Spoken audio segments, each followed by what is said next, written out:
आज की इस क्लास में सभी भक्तों का स्वागत है। अभी हम कीर्तन से स्टार्ट करेंगे।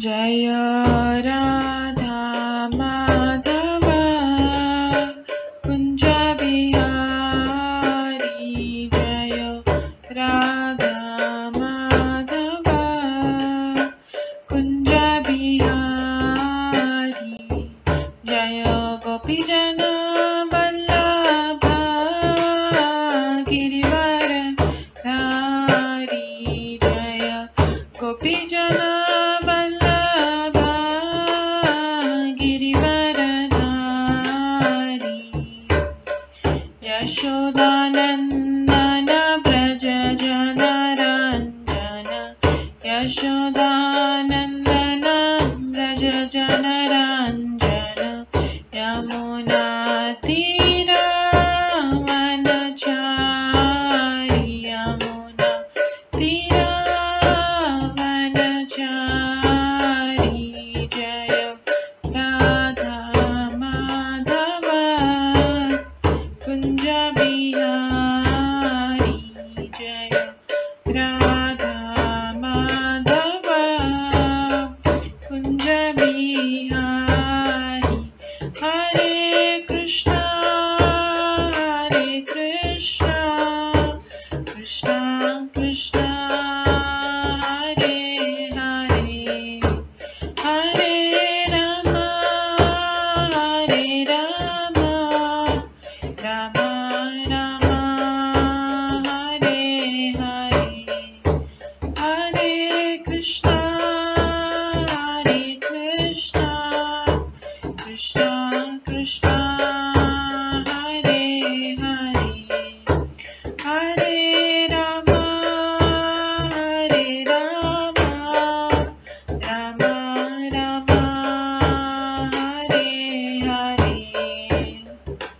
हरे कृष्णा कृष्णा कृष्णा हरे हरे, हरे राम राम राम हरे हरे, हरे कृष्णा कृष्णा कृष्णा हरे हरे, हरे राम राम राम हरे हरे, हरे कृष्णा कृष्णा कृष्णा हरे हरे, हरे राम राम राम हरे हरे, हरे कृष्णा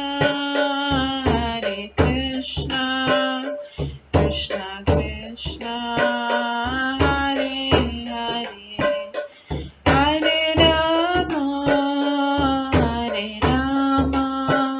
राम राम हरे हरे, हरे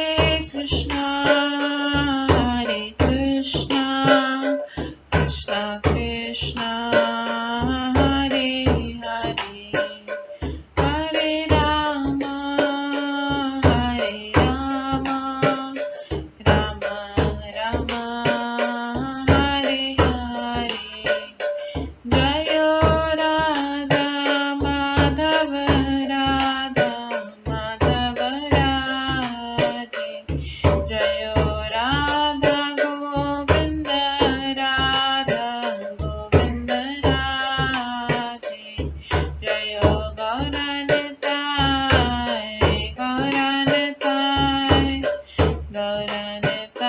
जय गौरनिताय, जय जय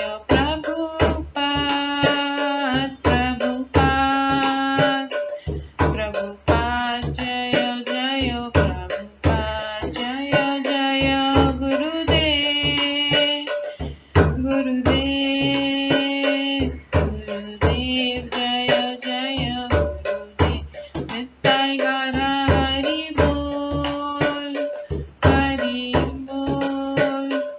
हरि बोल नित्य गौर हरि बोल, गौर प्रेमानंदे हरि हरि बोल। हरे कृष्णा।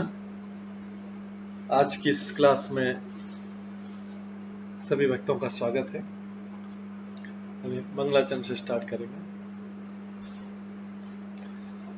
ॐ अज्ञानतिमिरन्धस्य ज्ञानाञ्जनशलाकया चक्षुरुन्मिलितं येन तस्मै श्रीगुरुवे नमः।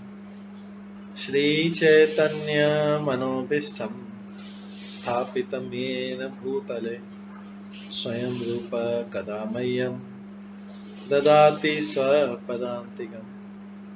वन्देऽहं श्रीगुरो श्रीयुतपदकमलं श्रीगुरुं वैष्णवांश्च श्रीरूपं साग्रजातं सहगण रघुनाथान्वितं तं सजीवं साद्वैतं सावधूतं परिजनसहितं कृष्णचैतन्यदेवं श्रीराधाकृष्णपादान् सहगण ललिता श्रीविशाखान्वितांश्च। नमो विष्णुपदाय कृष्णपृष्ठाय भूतले श्रीमते भक्तिवेदान्त स्वामिन्निति नामिने। नमस्ते सरस्वती देवे गौरवाणी प्रचारिणे निर्विशेष शून्यवादी पाश्चात्यदेशतारिणे।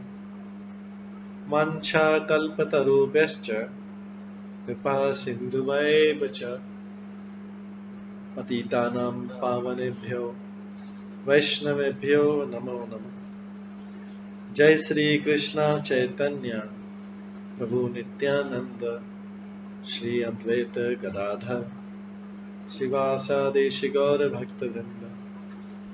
हरे कृष्णा कृष्ण कृष्ण हरे हरे, हरे राम राम राम हरे हरे। ओम नमो भगवते वासुदेवाय। ओम नमो भगवते वासुदेवाय। ओम नमो भगवते वासुदेवाय। नारायणं नमस्कृत्य नरं चैव नरोत्तमं देवीं सरस्वतीं व्यासं ततो जयमुदीरये।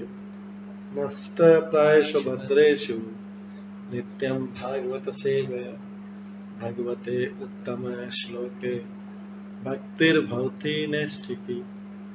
कृष्णाय वासुदेवाय देवकी नंदनाय च नन्दगोपकुमाराय गोविन्दाय नमो नमः।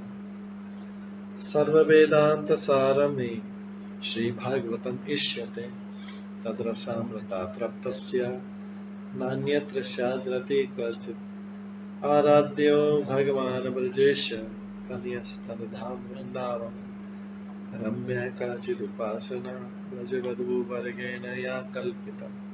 श्रीमद्भागवतं प्रमाणम् अमलं प्रेम कुमार्थमः श्रीचैतन्य महाप्रभुमतम् इदं तत्रादरो न परम्। मूकं करोति वाचालं पङ्गुलङ्घयते गिरिं यत्कृपातमहं वन्दे परमानन्दमाधवम्। हरे कृष्णा।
हरे कृष्णा।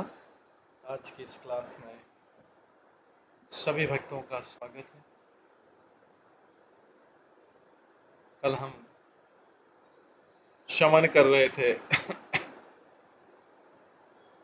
श्रीमद् भागवतम के छठे स्कंद के 5वें अध्याय से,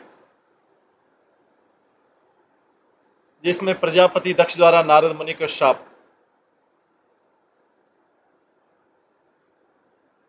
इसमें हमने श्रवण किया था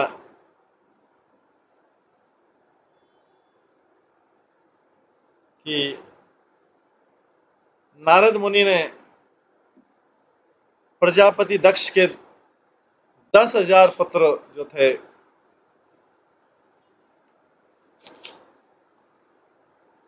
उनको ये समझाया कि गृहस्थ जीवन में प्रवेश करना केवल समय की व्यर्थता है, क्योंकि मानव जीवन का लक्ष्य तो भगवत प्राप्ति है।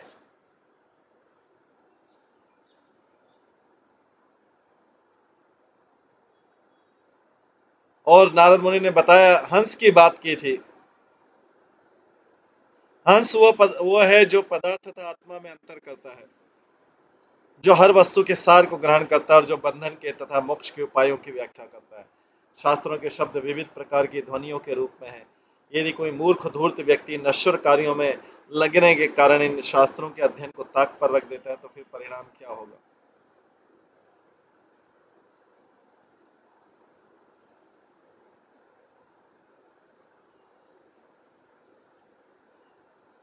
जीवन के लक्ष्य संबंधित तार्किक प्रवचनों के मार्ग, यदि जीवन में जो महत्वपूर्ण इसकी विवेचना नहीं की जाती तो मनुष्य अंधकार में जो इंपॉर्टेंट चीज है अगर उसकी विवेचना उसके बारे में डिस्कस नहीं किया जाता है। रोज का खाना पीना सोना तो पशु पक्षी भी डिस्कस करते हैं, सवेरे से च च च च च च करने लगते हैं।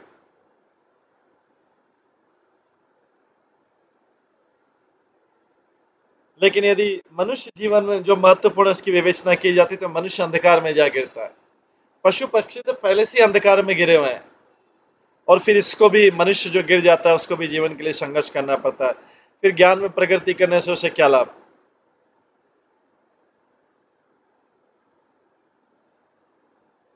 इसलिए व्यक्ति को चाहिए, मनुष्य को चाहिए कि जैसे हंस जो है पदार्थ तथा आत्मा में अंतर करता है और हर वस्तु के सार को ग्रहण करता है, इसी प्रकार से मनुष्य भी जीवन के सार को ग्रहण करे। ये नारद मुनि समझा रहे हैं प्रचेताओं के दक्ष के 10,000 पुत्रों को दक्ष। और ये नारद मुनि ने कोडेड भाषा मतलब अपरोक्ष रूप से सांकेतिक भाषा में, रूपक भाषा में समझाया। आगे 19वें श्लोक से आज प्रारंभ करेंगे। कालचक्रम भ्रमेति क्षणम सर्वम निष्कर्षित जगत स्वतंत्रम अबोधस्य किम असत कर्म भी भवेत। नारद मुनि ने तेज छुरों तथा वज्रों से बनी हुई एक भौतिक वस्तु की बात की थी। हर्षों ने इस रूपक को इस प्रकार समझा, नित्य काल बहुत ही तीक्ष्णता से गति करता है, मानो छुरों तथा व्रजों से बना हुआ हो। यह काल अबाध रूप से तथा पूर्णतः स्वतंत्र होकर सारे जगत के कार्यों का संचालन करता है। यदि मनुष्य नित्य काल तत्व का अध्ययन करने का प्रयास नहीं करता तो क्षणिक भौतिक कार्यों को करने से क्या लाभ प्राप्त कर सकता है।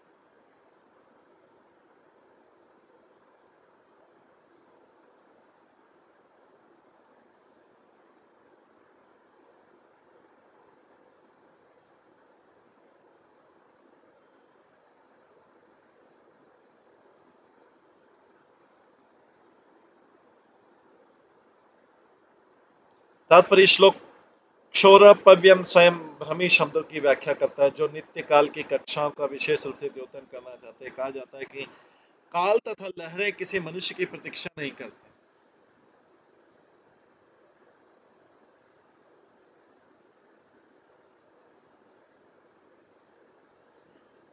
काल और लहरें, जैसे एक व्यक्ति के बारे में आता है कि एक व्यक्ति एक बार समुद्र के किनारे खड़ा हुआ था। सब लोग नहा लिए।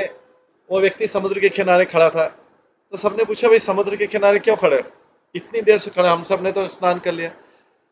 बोले, मैं लहरों के रुकने का इंतजार कर रहा हूं। तो सबके उसकी मूर्खता पे हंसने लग गए। इसलिए यहां बोला गया, काल तथा लहरें किसी की मनुष्य की प्रतीक्षा नहीं करते। महान राजनीतिज्ञ चाणक्य पंडित के नैतिक उपदेश के अनुसार, आयुष क्षण एकोपि न लभ्य स्वर्ण कोटि भी न चन्नी रथकम नीति का च हानि को अधिका। करोड़ों डॉलर देकर भी जीवन का एक क्षण भी वापस नहीं लिया जा सकता है।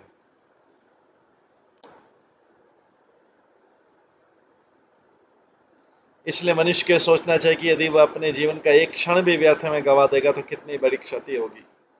जीवन के लक्ष्य को न समझते हुए पशु की तरह जीवन बिताते मनुष्य मूर्खतावश यह सोचता है कि शाश्वतता नाम की कोई वस्तु नहीं है और उसका 50-60 या हद से हद 100 वर्ष का जीवन सब कुछ है।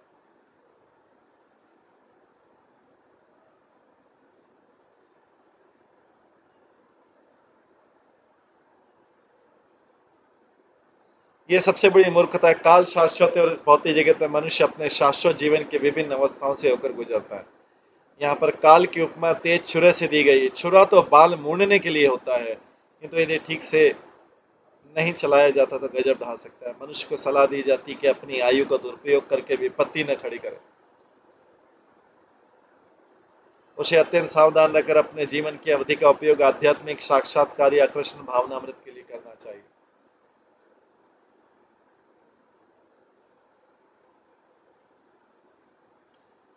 शास्त्रस्य पितुआदेशं यन वेद निवर्तकम कथम तत् अनुरूपाय गुण विस्त्रभे उपक्रमेत। नारद मुनि ने पूछा था कि मनुष्य किस तरह अज्ञानवश अपने ही पिता की आज्ञा का उल्लंघन कर सकता है। हर्ष ने इस प्रश्न का अर्थ समझ लिया। मनुष्य को शास्त्रों के मूल आदेशों को स्वीकार करना चाहिए। वैदिक सभ्यता के अनुसार मनुष्य को द्वितीय जन्म के चिन्ह रूप में जनेऊ प्रदान किया जाता है। यज्ञोपवीत संस्कार जो ब्राह्मण संस्कार होता है वो द्वितीय जन्म होता है। वह प्रामाणिक गुरु से शास्त्रों के आदेश प्राप्त कर चुकने के फलस्वरूप दूसरा जन्म पाता है। इसलिए शास्त्र असली पिता है और सारे शास्त्रों का आदेश है कि मनुष्य अपने जीवन की भौतिक शैली को समाप्त कर दे। यदि वह पिता अर्थात शास्त्रों के आदेशों का उद्देश्य नहीं समझता तो अज्ञानी है। जो पिता अपने पुत्र को भौतिक कार्यों में लगाए रखने का प्रयत्न करता है उसके वचन पिता के असली आदेश नहीं होते। जो पिता अपने पुत्र को भौतिक कार्यों में लगाए रखने का प्रयत्न करता है उसके वचन पिता के असली आदेश नहीं होते।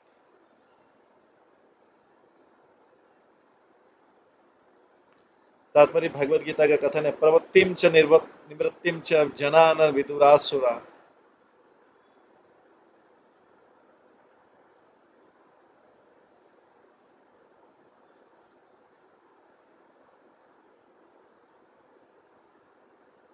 असुर गुण जो मनुष्य से निम्न है किंतु पशु नहीं कहलाते हैं। प्रवृत्ति तथा निवृत्ति अर्थात करणीय कार्य तथा अकरणीय कार्य का अर्थ नहीं समझते हैं। भौतिक जगत में हर व्यक्ति भौतिक जगत पर यथाशक्य प्रभुत्व जताना चाहता है, वो प्रवृत्ति मार्ग कहलाता है।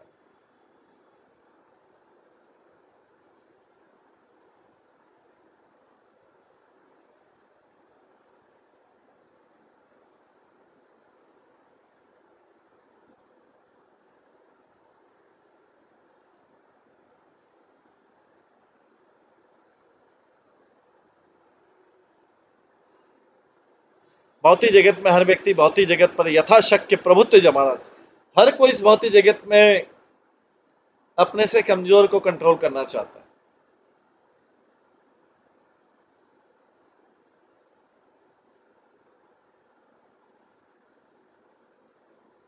भौतिक जगत में हर व्यक्ति यथाशक्य प्रभुत्व जमाना चाहते हैं, प्रवृत्ति मार्ग कहलाता है। किंतु सारे शास्त्र निवृत्ति मार्ग का उपदेश देते हैं अर्थात भौतिकतावादी जीवन शैली से छुटकारे की सलाह देते हैं। वैदिक सभ्यता दुनिया में सबसे पुरानी है। वैदिक शास्त्र के अनुसार वैदिक शास्त्रों के अतिरिक्त अन्य शास्त्र भी इस बात पर सहमत है। उदाहरण बौद्ध शास्त्रों में भगवान बुद्ध ये उपदेश देते हैं कि भौतिकतावादी जीवन शैली त्याग कर मनुष्य निर्माण प्राप्त कर सकता है। बाइबल भी एक शास्त्र है, उसमें भी यही उपदेश मिलेगा कि मनुष्य भौतिकतावादी जीवन का अंत कर दे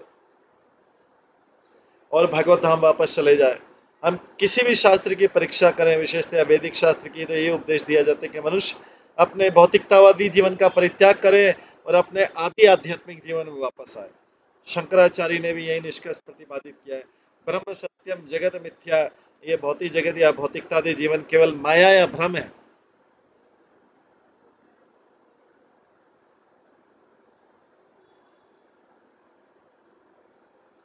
अतः मनुष्य अपने माया में या भ्रामक कार्य को बंद करके ब्रह्म पद को प्राप्त करे।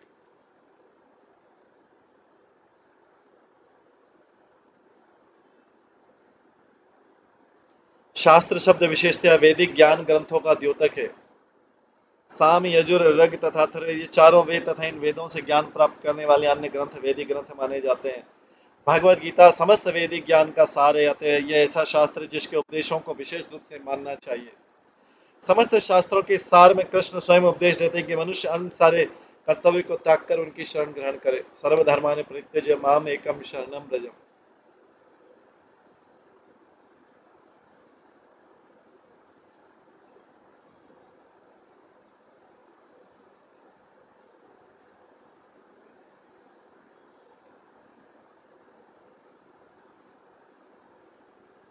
मनुष्य को शास्त्र के नियमों का पालन करने की दीक्षा दी जानी चाहिए।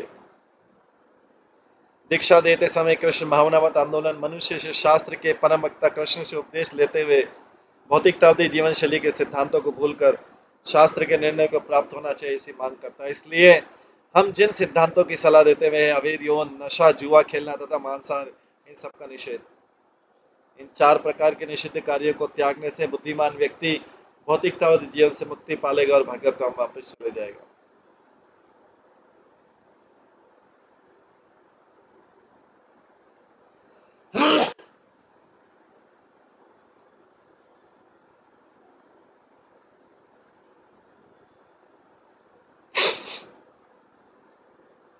पिता तथा माता के आदेशों के विषय में कहा जा सकता है कि सारे जीव जिसमें बिल्लियां, कुत्ते तथा सर्प जैसे तुच्छ जीव सम्मिलित हैं, माता पिता से जन्म पाते हैं।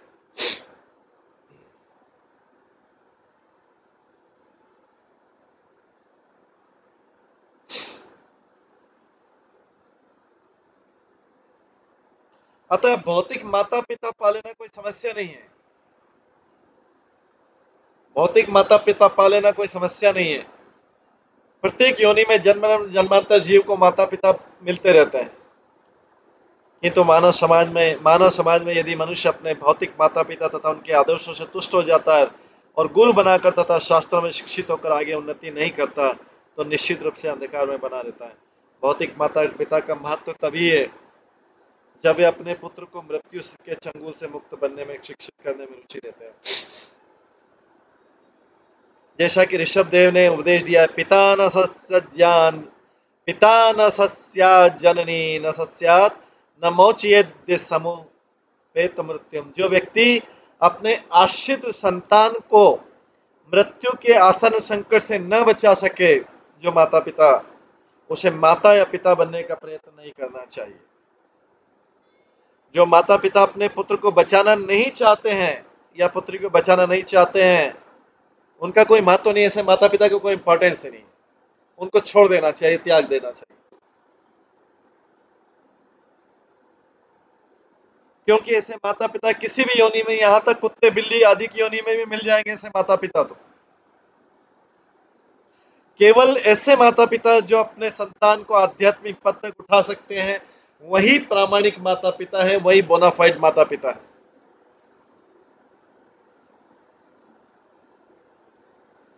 इसलिए वैदिक पुराण में कहा गया, जन्म न जायते शूद्र। भौतिक माता पिता से जन्म लेने वाला शूद्र के तुल्य होता है। किंतु जीवन का उद्देश्य ब्राह्मण अर्थात उच्च कोटि का बनना है, इसलिए उसका ब्राह्मण दीक्षा के द्वारा उसका दूसरा जन्म होता है, नहीं तो शूद्र ही रहेगा।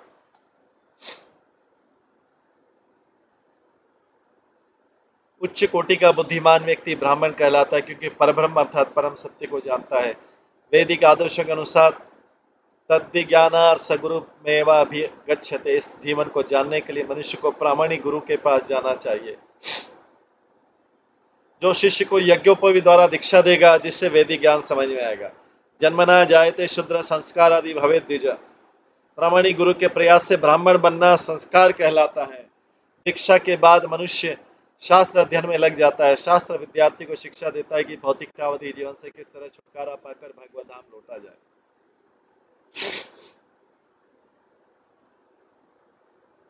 कृष्ण भावनामृत आंदोलन भौतिकतावादी जीवन से विरक्त होकर भगवान के पास लौटने के इस उच्चतर ज्ञान की शिक्षा देता है, किंतु दुर्भाग्यवश बहुत से माता पिता इस आंदोलन से अधिक संतुष्ट नहीं है। प्रभुपाद बोलते, हमारे छात्रों के माता पिता के अतिरिक्त अनेक व्यापारी जन भी असंतुष्ट हैं, क्योंकि हम उन्हें छात्रों को नशा, मांसाहार, अवैध मैथुन तथा जुआ खेलने की आदतों को छोड़ने की शिक्षा देते हैं।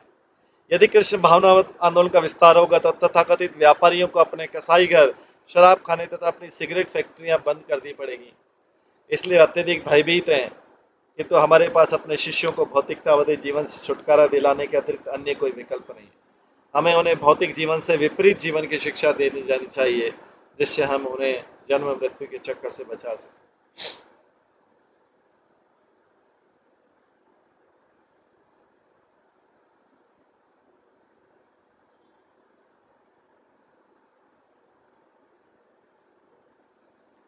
इसलिए नारद मुनि ने प्रजापति दक्ष के पुत्र हर्षों को सलाह दी कि संतति उत्पन्न करने के बजाय अच्छा कि वो उसका परित्याग कर दें और शास्त्र के आदेश के अनुसार आध्यात्मिक ज्ञान की सिद्धि प्राप्त करें। भागवत गीता में शास्त्रों की महत्ता का उल्लेख हुआ। यह शास्त्र विधिमृत सज्ज वर्तते काम कारतः न स सिद्धिम वाप्नोति न सुखम न पराम गति। जो शास्त्रों के आदेशों की अवहेलना करते हैं और मनमाने ढंग से कार्य करते हैं, उसे न तो सिद्धि, न सुख, न ही परम गति प्राप्त हो सकती।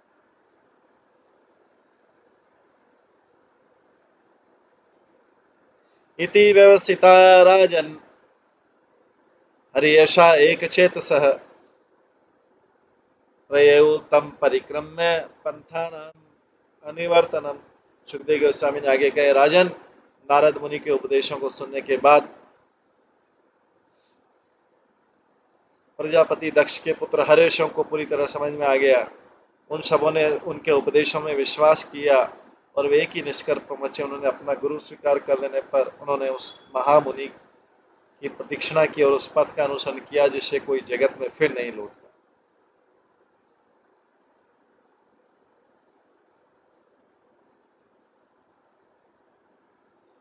तात्पर्य श्लोक से हम दीक्षा तथा गुरु शिष्य के कर्तव्य का अर्थ समझ सकते हैं। गुरु कभी भी अपने शिष्य को शिक्षा नहीं देता, मुझसे मंत्र लो, मुझे धन दो और ईश्वर की प्रति का अभ्यास करके तुम भौतिकता व जीवन में दक्ष बन जाओ।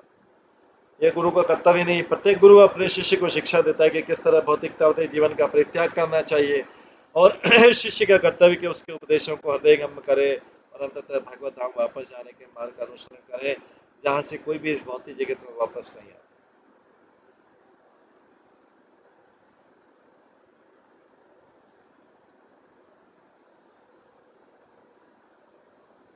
नारद मुनि के उपदेशों को सुनने के बाद प्रजापति दक्ष के पुत्र हर्षों ने सैकड़ों संतानें उत्पन्न करके तथा उनकी देखभाल करने की झंझट से पड़ने के बजाय भौतिकतावादी जीवन में न फंसने का निश्चय किया। वह व्यर्थ में फंसने की बात होती। हर्षों ने पाप पुण्य के कर्मों का विचार नहीं किया। उनके भौतिकतावादी पिता ने जनसंख्या बढ़ाने का उन्हें आदेश दिया था, किंतु नारद मुनि के वचनों में आकर उस आदेश का पालन नहीं कर सके। नारद मुनि ने गुरु के रूप में उन्हें ये शास्त्रीय उपदेश दिए कि उन्हें इस भौतिक जगत का परित्याग कर देना चाहिए और उन्होंने प्रामाणिक शिष्यों की तरह उनके आदेशों का पालन किया।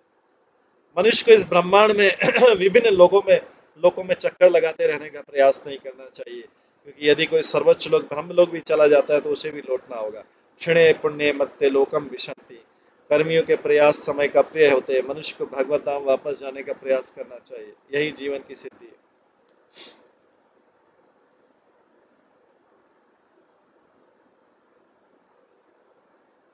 जैसा कि भगवत गीता में भगवान कहते हैं, आ ब्रह्म भुवना लोका पुनरावर्तिनो अर्जुन माम उपैत्य तो कौन्तेय पुनर्जन्म न विद्यते। इस जगत में सर्वोच्च लोक से लेकर निम्न लोक तक सारे लोग दुखों के घर हैं, जहाँ जन्म तथा मरण का चक्कर लगा रहता है, किंतु हे कुंती पुत्र, जो मेरे धाम को प्राप्त कर लेता है वो फिर कभी जन्म नहीं लेता।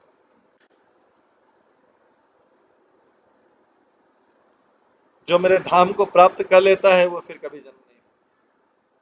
आ ब्रह्म भुवना लोका पुनरावर्तिनो अर्जुना माम उपैत्य तो कौन्तेय पुनर्जन्म न विद्यते। इस जगत में सर्वोच्च लोक से लेकर निम्न लोक तक सारे लोग दुखों के घर हैं, जहाँ जन्म तथा मरण का चक्कर लगा रहता है, किंतु हे कुंती पुत्र, जो मेरे धाम को प्राप्त कर लेता है वो फिर कभी जन्म नहीं लेता। स्वर ब्रह्माणी निर्भात ऋषि केश पदाम्बुजे अखंडम चित्तम आवेश्य लोकान अनुचरत मुनि। संगीत यंत्रों में 7 स्वरों सारे गामा पाधानी का प्रयोग किया जाता है, किंतु ये 7 स्वर मूलतः साम वेद से आए हैं। ये 7 स्वर जो है मूलतः साम वेद से आए हुए हैं। महामुनि नारद भगवान की लीलाओं का वर्णन करते हुए ध्वनियां करते हैं, ऐसी दिव्य ध्वनियां तथा हरे कृष्ण कृष्ण कृष्ण हरे हरे, हरे राम राम राम हरे हरे,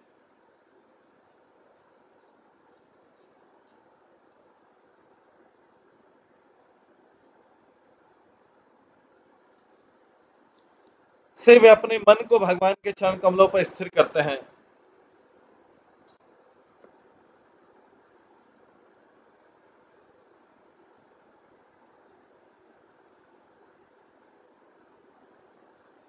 इस तरह वे इंद्रियों के स्वामी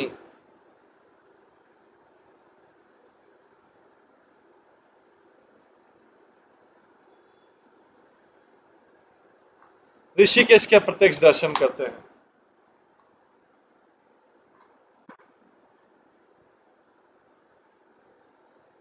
हर्षियों का उद्धार करने के बाद नारद मुनि ने अपने मन को भगवान के चरण कमलों में सदा स्थिर रखते हुए सारे लोकों में अपनी यात्रा जारी रखी। तात्पर्य यहाँ पर नारद मुनि की अच्छाई का वर्णन हुआ। वे सदैव भगवान की लीलाओं का कीर्तन करते हैं और पतित आत्मा को उद्धार करके भगवत धाम वापस भेजते हैं। इस संबंध में श्रील भक्ति विनोद ठाकुर का गीत है।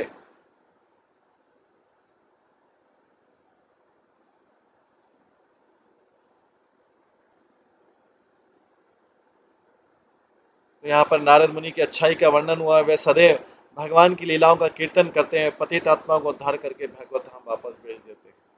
इस संबंध में श्रील भक्ति विनोद ठाकुर का गीत है। नारद मुनि बजाय बीणा राधिका रमण नामे, नाम मनि उदित है भगत गीत सामे। अमीय धारा वरिष धन श्रमण युगल गिया, भगत जन सघन नाचे भरिया पनहिया।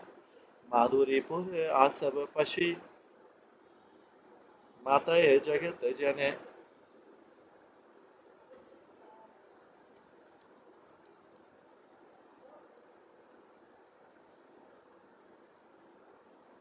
केहवा कांदे केहवा नाचे केह माते मने मने। पंचवदन नारदे धरी प्रेमेर सघन रोल। कमलासन नाचिया बोले बोल बोल हरि बोल। सहस्त्रासन परम सुखे हरि हरि बोल गाए, हरि हरि बोल गाए। नाम प्रभावे मातिल विश्व, नाम रस सब पाए। श्री कृष्ण नाम रसने स्पुरी पुरल अमर आश। श्री रूप पदया चय भगति विनोद दास।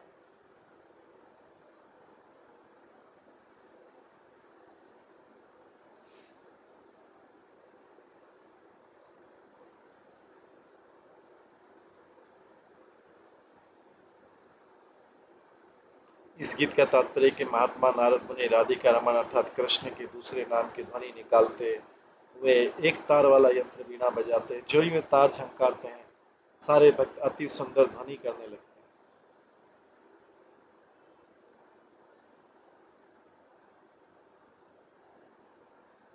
तार वाले यंत्र के साथ गायन अमृत की वर्षा जैसा प्रतीत होता है। सारे भक्त भाव विभोर होकर जी भर कर नाचते समय वे भाव में उन्मत्त हो जाते हैं। माधुरीपुर नामक शराब पी रहे, उनमें से कुछ चिल्लाते हैं, कुछ नाचते हैं, कुछ खुलकर न नाचने के कारण मन ही न नाचते। शिव जी नारद मुनि का आलिंगन करते हैं और उनसे भावविष्ट वाणी में बात करने लगते हैं।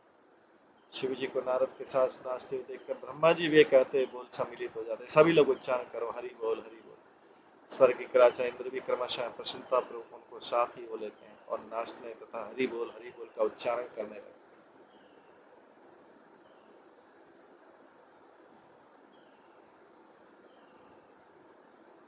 इस तरह ईश्वर के पवित्र नाम की दिव्य ध्वनि के प्रभाव से सारा ब्रह्मांड भावमय हो जाता है। भक्ति विनोद ठाकुर कहते हैं, जब ब्रह्मांड भावमय हो जाता है तो मेरी इच्छा तुष्ट हो जाती है। अतः मैं रूप गोस्वामी के चरण कमलों पर प्रार्थना करता हूँ कि हरे नाम का एक कीर्तन इस तरह उत्तर ढंग से चलता है।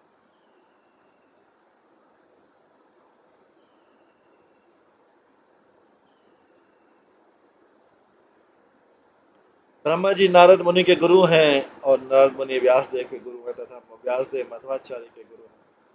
इस तरह गौड़ी माधव संप्रदाय नारद मुनि की गुरु परंपरा में आता है। इस गुरु परंपरा के सदस्यों, दूसरे शब्दों में हरे कृष्ण भावना मत आंदोलन के सदस्यों को चाहिए कि हरे कृष्ण कृष्ण कृष्ण हरे हरे, हरे राम राम राम हरे हरे, हरे कृष्ण कृष्ण कृष्ण हरे हरे, हरे राम राम हरे। ये विधाने का करते हुए नारद मुनि के चरण चिन्हों का अनुसरण करें। उन्हें हरे कृष्ण मंत्र की ध्वनि तथा भागवत गीता, श्रीमद् भागवत एवं चैतन्य चरितमृत के उपदेशों के द्वारा पतितात्मा को उद्धार करने के लिए सर्वत्र जाना चाहिए।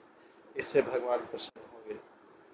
यदि कोई वास्तव में नारद मुनि के उपदेशों का पालन करे तो आध्यात्मिक दृष्टि से प्रगति कर सकता है। यदि कोई नारद मुनि को प्रसन्न कर लेता है तो भगवान ऋषिकेश भी प्रसन्न हो जाते हैं।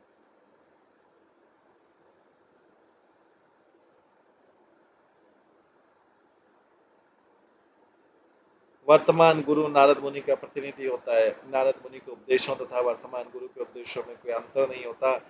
नारद मुनि तथा वर्तमान गुरु दोनों ही कृष्ण की शिक्षाओं का प्रवचन करते हैं, जिन्हें कृष्ण भगवद गीता में कहते हैं, मन मना भव मद भक्तो मद्याजी माम नमस्कुरु मामे वैश्यसित सत्यम ते मामे मामे वैश्यसि सत्यम ते प्रतिजानो प्रियोसि में सर्वधर्मान परित्यज्य मामेकं शरणं भज अहम त्वं सर्वपापेभ्यो मोक्षयिष्यामि मा शुचः।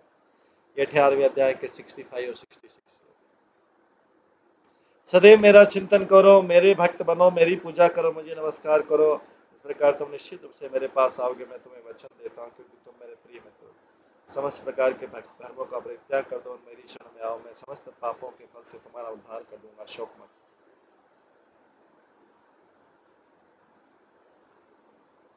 नाशम निशम में पुत्राणाम नारदात शीलशालिनाम शोकन शोचन सुप्रजस्तम शुचाम पदम। प्रजापति दक्ष के पुत्र हर्यश अत्यंत सुशील सुसंस्कृत पुत्र थे, किंतु दुर्भाग्यवश नारद मुनि के उपदेशों से वे अपने पिता के आदेश से विपत हो गए। जब दक्ष ने समाचार सुना जिसे उन तक नारद मुनि लाए थे तो पश्चाताप करने लगे। यद्यपि ऐसे उत्तम पुत्रों के पिता थे, किंतु वे सब उनके हाथ से निकल चुके थे। निश्चय ही सोचनीय।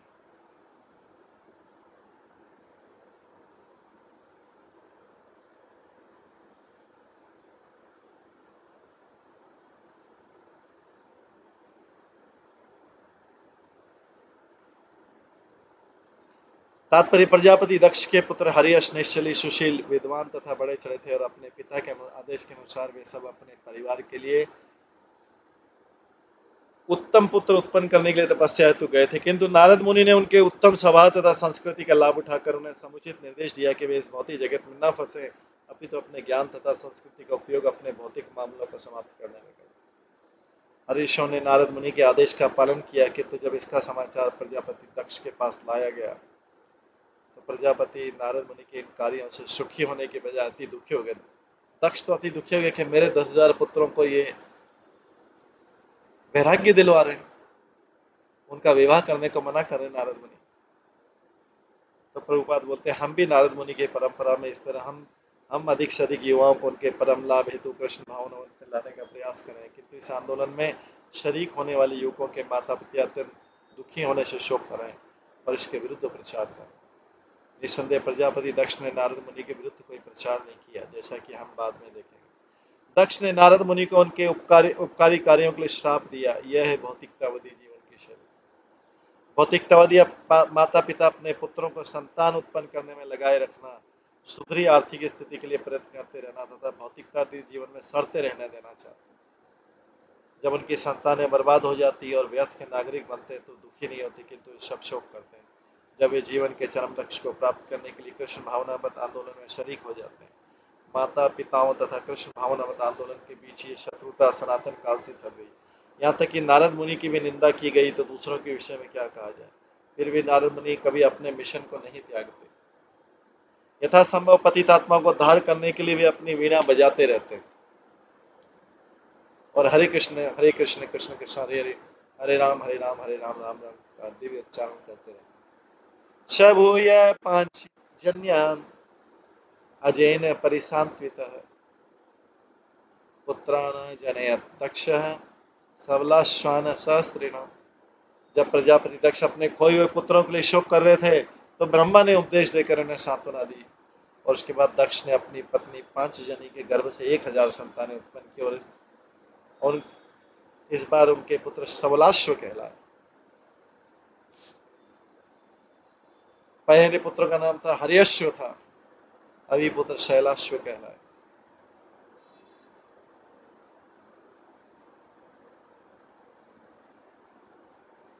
तो प्रजापति ने 10,000 पुत्र खो दिए मतलब नारद मुनि ने तो उनको भगवत धाम जाने का रास्ता बता दिया। बोले भक्ति करो, क्या ग्रस्त जीवन में प्रवेश करोगे। तो फिर उन्होंने 1000 और पुत्र उत्पन्न किए।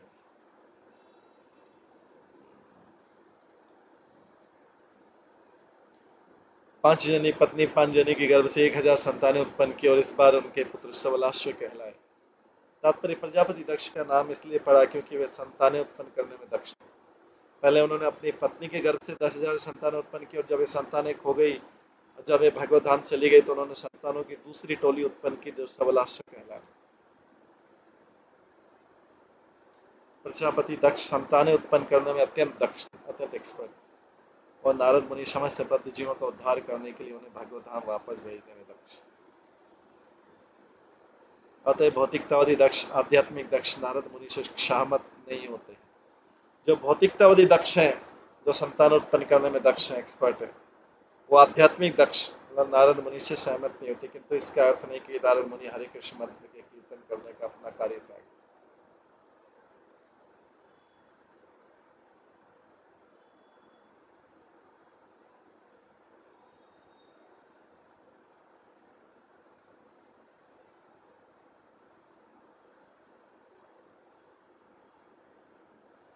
ते च पित्रा समादिष्टा पुरुषा सर्गे धृतव्रतः नारायण सर्वज्ञ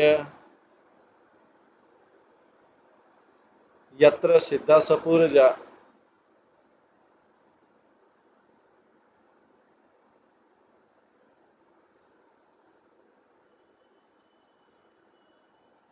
संतानें उत्पन्न करने के लिए अपने पिता के आदेश के अनुसार पुत्रों की ये दूसरी टोली भी नारायण नामक उसी स्थान पर गई जहां उनके भाइयों ने उसके पूर्व नारद के उपदेशों का पालन करते हुए सिद्धि प्राप्त की।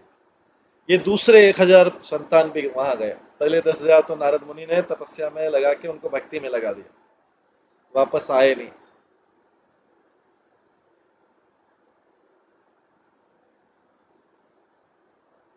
अभी दूसरे 1000 पुत्र गए तो तपस्या का महान व्रत लेकर सबलाश तथा उसे पवित्र स्थान पर रहने लगे।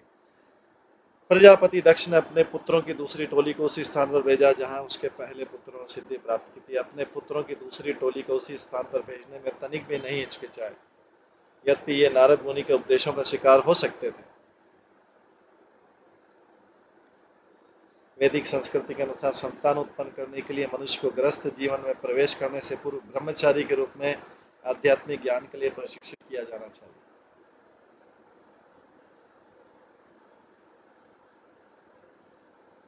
ये वैदिक प्रणाली अतः प्रजापति दक्ष ने अपने पुत्रों की दूसरी टोली को सांस्कृतिक प्रगति के लिए भेजा, यद्यपि यहाँ यह खतरा था कि नारद के उपदेशों से वे अपने बड़े भाइयों की तरह कहीं बुद्धिमान न बन जाए।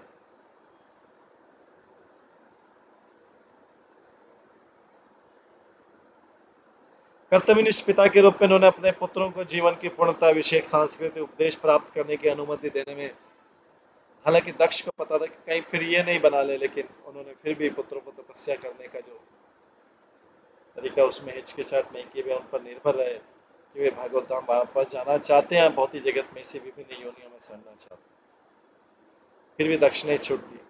सभी परिस्थितियों में पिता का कर्तव्य है कि अपने पुत्रों को सांस्कृतिक शिक्षा दे और बाद में निश्चय करे कि किस मार्ग पर जाना चाहते हैं।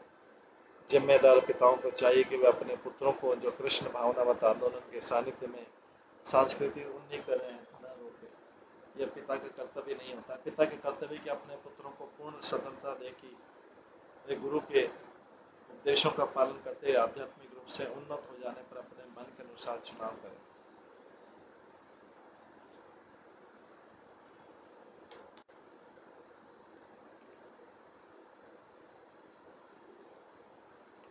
तत् उपस्पर्शनात् एव विनिर्धूतमलाशय जपन्त ब्रह्म परमं तेपु तत्र महत्तपः। नारायण सरस पर पुत्रों की दूसरी टोली ने पहली टोली की तरह तपस्या की।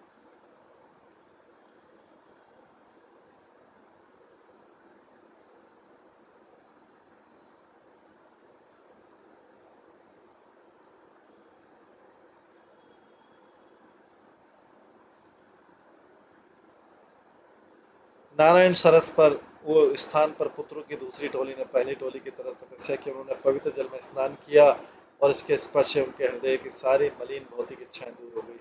उन्होंने ओंकार से प्रारंभ होने वाले मंत्रों का मन में जप किया और कठिन तपस्या की।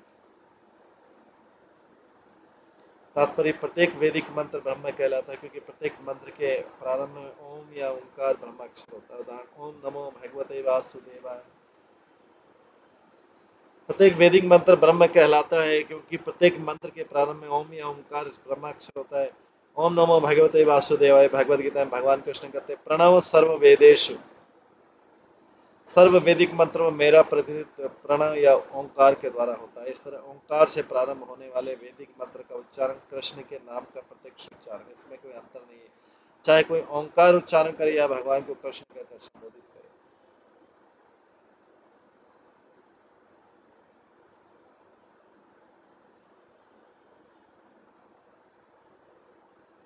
अर्थात एक सदा किंतु चैतन्य महाप्रभु ने संस्तुति की कि इस युग में हरे कृष्ण मंत्र का कीर्तन करना चाहिए। हरे नाम है केवलम।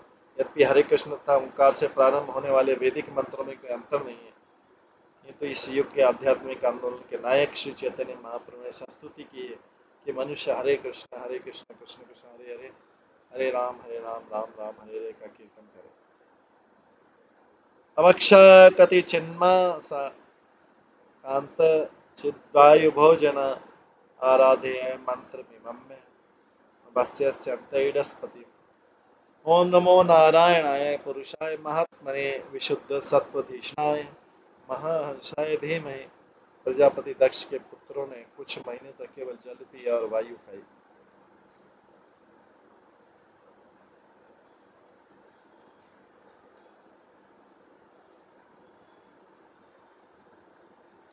प्रजापति दक्ष के पुत्रों ने कुछ महीने तक केवल जल पिया और वायु खाई। इस तरह महान तपस्या करते उन्होंने इस मंत्र का जाप किया।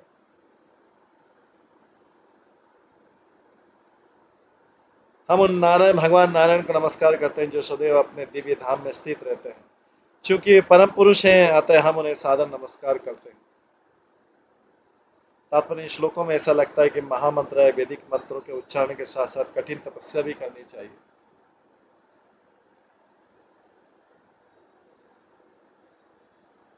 कलयुग के लोग यहाँ पर उल्लिखित कठिन तपस्या केवल जल पीते हुए तथा महीनों तक केवल वायु खाते हुए नहीं कर सकते। लोगों की ऐसी विधि की नकल नहीं करनी चाहिए, किंतु उन्हें कम से कम 4 अवांछित तत्वों अर्थात अवैध, मैथुन, मांसाहार, नशा तथा जुआ खेलने का परित्याग कर थोड़ी सी तपस्या करनी चाहिए। इस तपस्या को कोई भी कर सकता है, फिर हरे कृष्ण मंत्र का उच्चारण तुरंत प्रभावशाली होगा। उसे तपस्या की विधि का परित्याग नहीं करना चाहिए। यदि संभव हो तो उसे गंगा या यमुना के जल में स्नान करना चाहिए या गंगा या यमुना की अनुपस्थिति में उसे समुद्र के जल में स्नान करना चाहिए। तपस्या का एक अंग है। इसलिए हमारे कृष्ण भावनावत आंदोलन ने 2 अत्यंत विशाल केंद्रों की स्थापना की, एक वृंदावन में, दूसरा मायापुर नगरी। वहाँ पर मनुष्य गंगा में या यमुना में स्नान कर सकता है और हरे कृष्ण मंत्र का कीर्तन कर सकता है। इस तरह सिद्ध बनकर भगवत धाम वापस जा सकता है।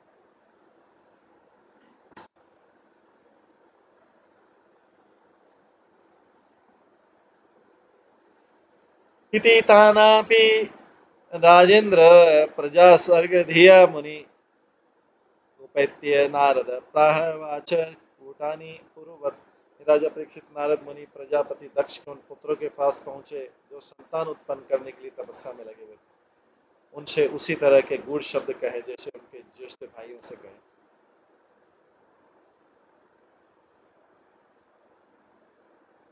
दाक्षिणायन संषदत गदतः निगमं मम अन्विच्छत अनुपद्वीं भ्रातॄणां भ्रातृवत्सला।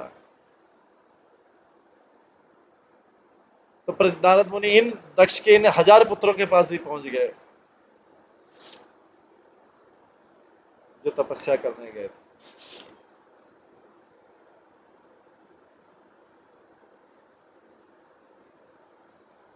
राजा परीक्षित, सुखदेव गोस्वामी बोलते हैं, ये जो सबलाश्व है, नारद मुनि प्रजापति दक्ष के उन पुत्रों के पास पहुंचे जो संतान उत्पन्न करने के लिए तपस्या में लगे हुए थे। उनसे उसी तरह के गूढ़ शब्द कहे जैसे उनके ज्येष्ठ भाइयों से कहे। दाक्षिणाया संशुड गदत निगमं मम अन्विच्छत अनुपद्वीं भ्रातॄणां भ्रातृवत्सला। हे दक्ष पुत्रों, मेरे उपदेश रूपी वचनों को ध्यानपूर्वक सुनो। तुम सभी अपने ज्येष्ठ भाइयों हरियशों के प्रति अति वत्सल हो, अतः तुम्हें उनके मार्ग का अनुसरण करना चाहिए।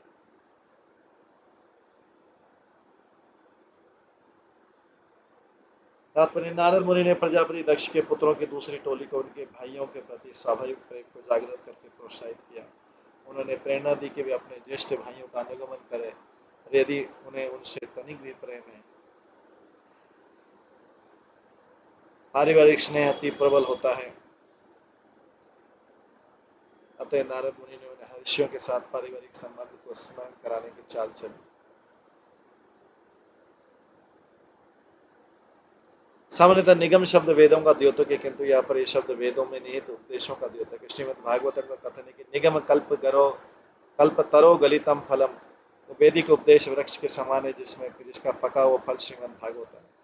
नारद मुनि इस फल को बांटने में लगे, अतः उन्होंने अज्ञानी मानव समाज के लाभ हेतु व्यासदेव को इस महापुराण श्रीमद् भागवत की रचना का आदेश दिया। अनर्थोपशमं साक्षात् भक्ति योगम अधिक्षजे लोकस्य जानतो विद्वांश्चक्रे सात्वत संहिता। जीव के भौतिक कष्ट जिन्हें वह अनर्थ समझता है, भक्ति योग द्वारा सीधे कम किए जा सकते। जीव के भौतिक कष्ट जिन्हें वह अनर्थ समझता है, भक्ति योग द्वारा सीधे कम किए जा सकते हैं, किंतु जन सामान्य से नहीं जानता है। इसलिए विद्वान व्यासदेव ने इस वैदिक साहित्य का संकलन किया जिसका संबंध परम सत्य से। लोग अज्ञान के कारण दुख पा रहे हैं और सुख के लिए वे गलत मार्ग का अनुसरण कर रहे हैं, यह अनर्थ कहलाता है। ये भौतिक कार्यकलाप उन्हें कभी सुखी नहीं बना सकेंगे। इसलिए नारद ने व्यासदेव को श्रीमद् भागवतम के उपदेशों को अंकित करने का आदेश दिया। व्यासदेव ने वस्तुतः नारद की आज्ञा का पालन किया और उसे संपन्न किया। श्रीमद् भागवतम वेदों का परम उपदेश है। गलितम फलम, श्रीमद् भागवतम वेदों का पका हुआ फल। भ्रातॄणां प्रायणं भ्राता यः अनुत्तिष्ठति धर्मवित् स पुण्य बंधु पुरुषः मरुद्भिः सह मोदते। धर्म के नियमों से अवगत भाई अपने ज्येष्ठ भाई के पद चिन्हों का अनुगमन करता है। धर्म के नियमों से अवगत भाई अपने ज्येष्ठ भाइयों के पद चिन्हों का अनुगमन करता है। अत्यधिक बड़े चढ़े होने से ऐसा पवित्र भाई मरुत जैसे देवताओं की संगति करने तथा आनंद होने का अवसर प्राप्त करता है, जो सभी प्रकार से अपने भाइयों के प्रति स्नेही। तात्पर्य, विभिन्न भौतिक संबंधों से अपने अपने विश्वास के अनुसार लोग विभिन्न लोकों में जाते हैं। यहाँ पर कहा गया है कि जो अपने भाइयों का अति आज्ञाकारी होता है और उसे उन्हीं के ही जैसे मार्ग का अनुसरण करना चाहिए और मरुद लोग पहुंचने का अवसर प्राप्त करना चाहिए। नारद मुनि ने प्रजापति दक्ष के पुत्रों की दूसरी टोली को भी उनके अपने बड़े भाइयों का अनुगमन करने तथा आध्यात्मिक जगत में पहुंचने के लिए सलाह दी। एतावत् उक्त्वा प्रेयो नारदामोघदर्शनः ते अपि च अनुगमन् मार्गम् भ्रातृणम् एवं महर्ष सुखदेव गोस्वामी ने कहा आर्यों में सर्वाग्रणी नारद मुनि जिनकी कृपा दृष्टि कभी व्यर्थ नहीं जाती है।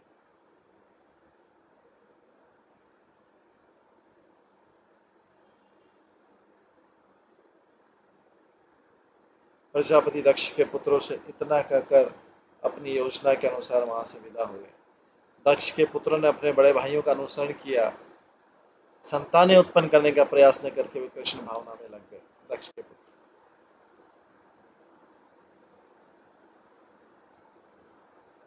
सद्रीचीनम प्रतीचीनम परस्यानुपथम गता नाद्यापि ते निवर्तन्ते पश्चिमायामिनीरिव।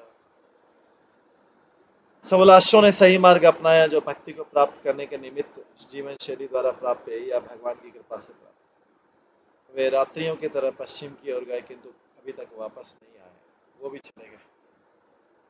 जो दक्ष के दूसरे 1000 पुत्र थे वो भी नारद मुनि ने उनको भी सिखाया, भक्ति के मार्ग को बता दिया, वो भी जैसे पहले 10,000 गए भी गए। एतस्मिन् काले उत्पातन् बहुन पश्यन् प्रजापति पूर्ववत नारद कृतं पुत्र नाशम उपाश्रणत्। उस समय प्रजापति दक्ष ने अनेक अपशकुन देखे और विविध स्त्रोतों से सुना कि उनके दूसरे पुत्रों की टोली शवलाशों ने नारद मुनि के उपदेश के अनुसार अपने ज्येष्ठ भाई जो 10,000 भाई थे उनका अनुसरण कर लिया। अभी दूसरे तो 11,000 चले गए पुत्रों। दक्ष नारद मुनि ने भक्ति के मार्ग पर लगा दिया, वापिस आए नहीं विवाह करने के। चुक्रोध नारदायसो पुत्र शोक विमूर्छितः देवर्षि देवर्षिमुपलभ्य आह रोषात विस्फुटधर। जब दक्ष ने सुना कि शवलाशों ने भी भक्ति में संलग्न होने के लिए जगत को छोड़ दिया है तो वे नारद पर क्रुद्ध हो गए और शोक के कारण वे अचित प्राय हो गए। जब दक्ष की नारद से भेंट हुई तो क्रोध से दक्ष के होठ कांपने लगे और वो नारद मुनि को श्राप करने के लिए इस प्रकार बोले। तात्पर्य में प्रभुपाद बताते हैं, श्रील विश्वनाथ चक्रवर्ती ठाकुर की टीका है कि नारद मुनि ने प्रियवत तथा उत्तान पद से लेकर स्वयंभू मनु के सारे परिवार का उद्धार किया।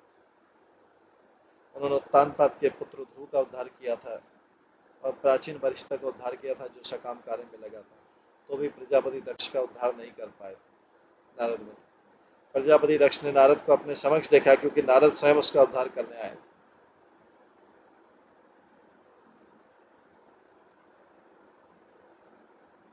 नारद मुनि ने प्रजापति दक्ष के पास उनकी शोकाकुल दशा में मिलने का अवसर निकाला। नारद मुनि ने भी चाहते थे कि दक्ष का कुछ कल्याण हो।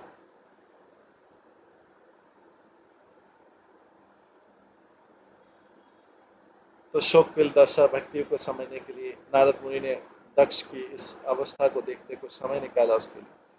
जैसा कि भगवद गीता में कहा गया, 4 प्रकार के लोग आर्थ अर्थार्थी जिज्ञासु तथा ज्ञानी ये भक्ति को समझने की कोशिश करते हैं। प्रजापति दक्ष अपने पुत्रों की क्षति होने के कारण अत्यंत विषाद में था, अतः नारद ने भौतिक बंधन से मुक्ति के विषय में उसे उपदेश देने का अवसर ढूंढ निकाला।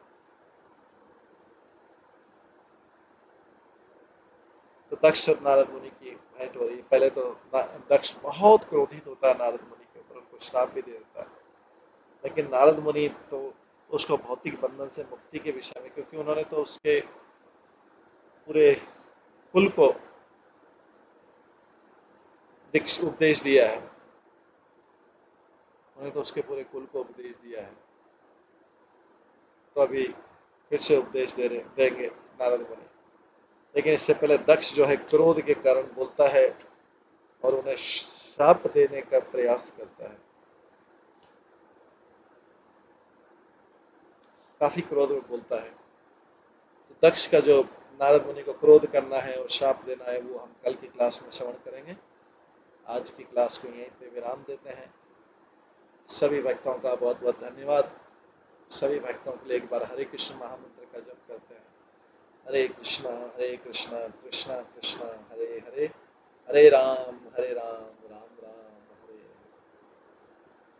श्रीमद् भागवतम महापुराण की श्रील प्रभुपाद की, सभी भक्त गणों की जय। इस प्रकार से छठे स्कंद के इस 5वें अध्याय में, जिसका नाम है प्रजापति दक्ष द्वारा नारद मुनि को श्राप देना, तो हमने श्रवण किया कि किस तरह से नारद मुनि ने पहले 10,000 फिर 1,000 इस प्रकार से 11,000 पुत्रों को भक्ति में लगा दिया। उन्होंने विवाह नहीं किया। दक्ष ने तो संतान इसलिए उत्पन्न किया था कि इससे आगे प्रजा, इनका विवाह करके प्रजा बढ़ाएंगे। लेकिन जब उसको पता लगा दक्ष को कि नारद मुनि ने ऐसा किया, तो दक्ष बहुत क्रोधित हुआ। क्रोध में क्या क्या बोला है ये हम कल की क्लास में श्रवण करेंगे। हरे कृष्ण।